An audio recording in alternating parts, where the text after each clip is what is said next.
Welcome to పూరాలోకల్. పశ్చిమాసియాలో జరుగుతున్న యుద్ధ ప్రభావం దేశంపై రోజు రోజుకి పెరిగిపోతుంది. యుద్ధ పరిణామాల కారణంగా ఇంధన సరఫరాల తీవ్ర అంతరాయం కలిగిందని, బంకుల్లో పెట్రోల్, గ్యాస్ కొరత ఏర్పడుతోందంటూ వ్యాపించిన వదంతులు రాష్ట్ర రాజధాని హైదరాబాద్ లో అలజడి సృష్టించాయి. దీంతో ఆందోళన చెందిన వాహనదారులు ఉదయం నుంచే పెట్రోల్ బంకుల వద్ద పెద్ద ఎత్తున బారులు తీరారు. ట్యాంకులు ఫుల్ చేసుకోవడంతో పాటు పలువురు క్యాన్లలోనూ నింపుకెళ్తున్నారు. దీంతో అనేక బంకుల్లో నో స్టాక్ బోర్డులు దర్శనమిస్తుండగా మరికొన్నింటిని మూసేశారు.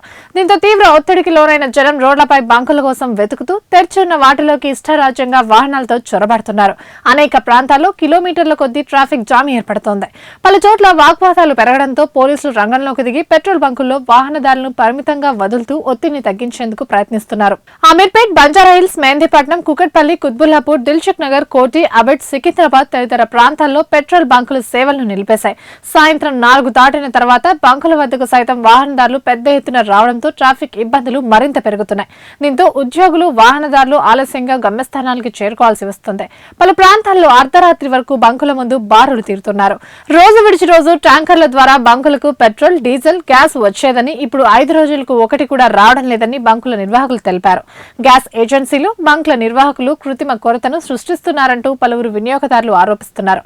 మరోవైపు పెట్రోల్ కొరత లేదని ప్రభుత్వం, పోలీస్ అధికారులు చెబుతున్నప్పటికీ పరిస్థితి అదుపులోకి రావడం లేదు. దీంతో ఆ ప్రభావం ఇప్పటికే నగరంలోని వివిధ రంగాలపై చూపిస్తోంది. బైక్ సర్వీసులైన ఓలా, ఊబర్, ర్యాపిడోలు బుక్ అవడం లేదు.